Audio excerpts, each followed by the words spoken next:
Welcome to part 3, where we're discussing 1969.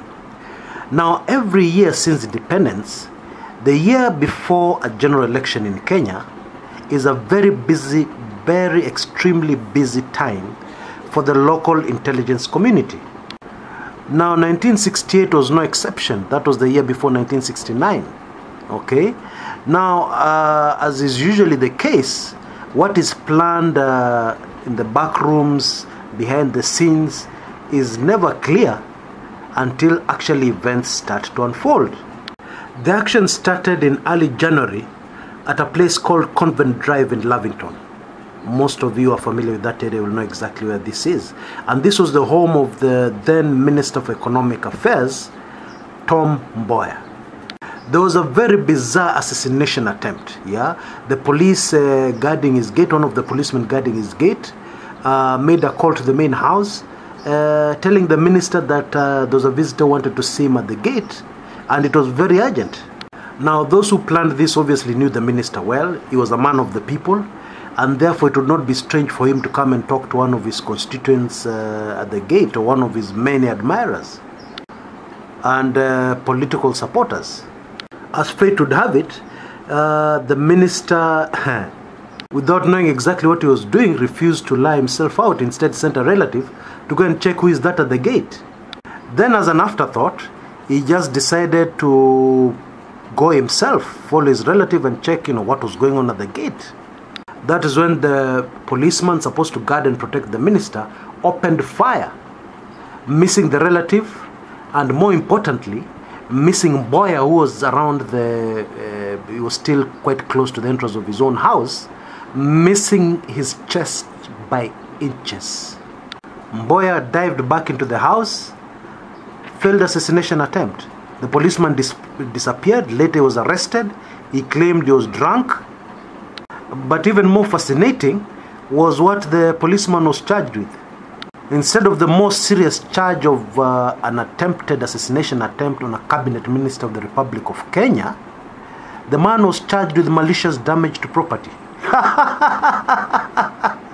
When he had sprayed his bullets, some of those bullets had found the minister's parked Mercedes car and damaged it slightly.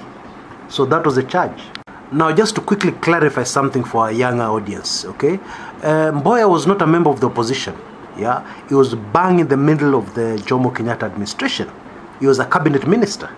And this brilliant son of Kenya was the one whose efforts had the biggest impact in bringing independence to Kenya in 1963. Very eloquent, very charming, a great politician.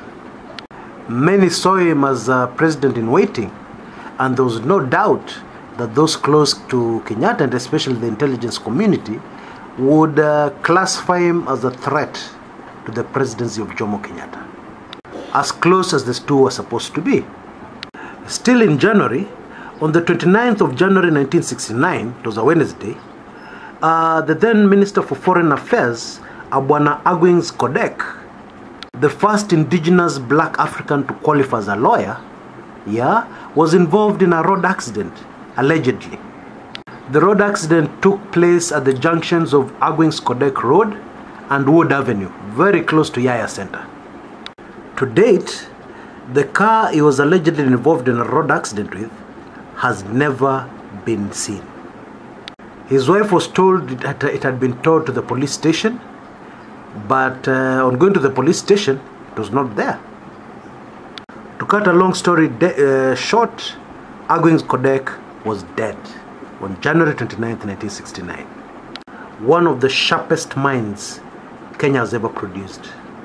Now, growing up, I was told by my late dad that one of the places with the most professors in the Republic of Kenya is a place called Game Constituency. But Agwings Kodek was not from Game. He was actually from Siaya. Anyway, my point was that it would have been more appropriate for him to have come from Game, because Game has had a long tradition of producing excellent intellectuals. Professor so-and-so, Professor so-and-so, blah, blah, blah. Now, analysts of Kenyan politics at the time were very worried about the elections which were scheduled for that year.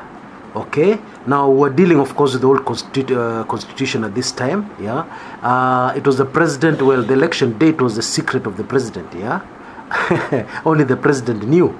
Yeah, because he was the one to announce it. He was the one to send parliament into recess, sign die. Yeah, so that the country goes into the elections. Why were people worried? They were worried because in those scheduled multi-party elections, yes, we're going to have KANU, the dominant party, but then we're going to have another party called the Kenya People's Union, whose leader was Jaramogi Oginga Odinga, father to Raila Odinga.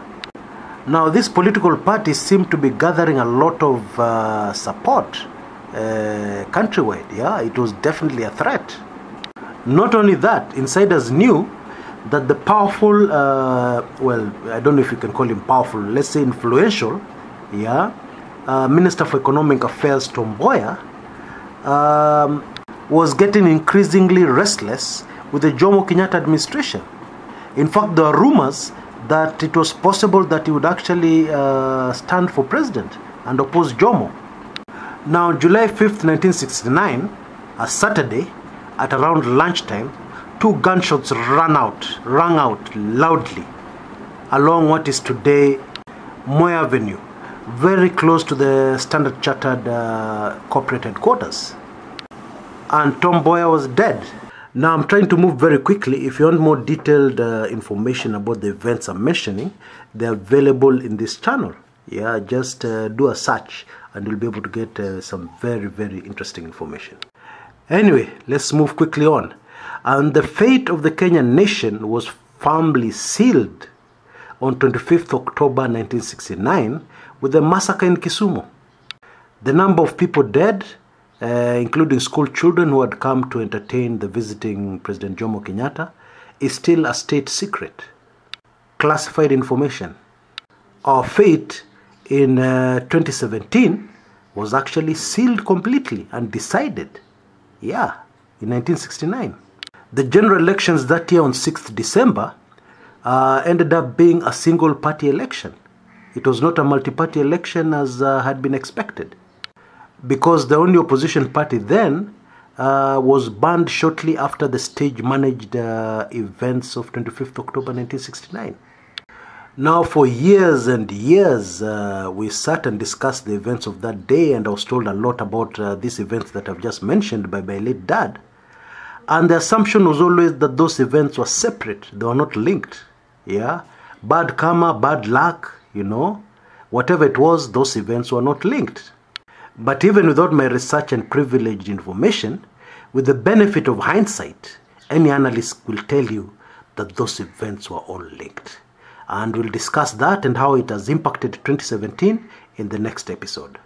This is Kumekucha.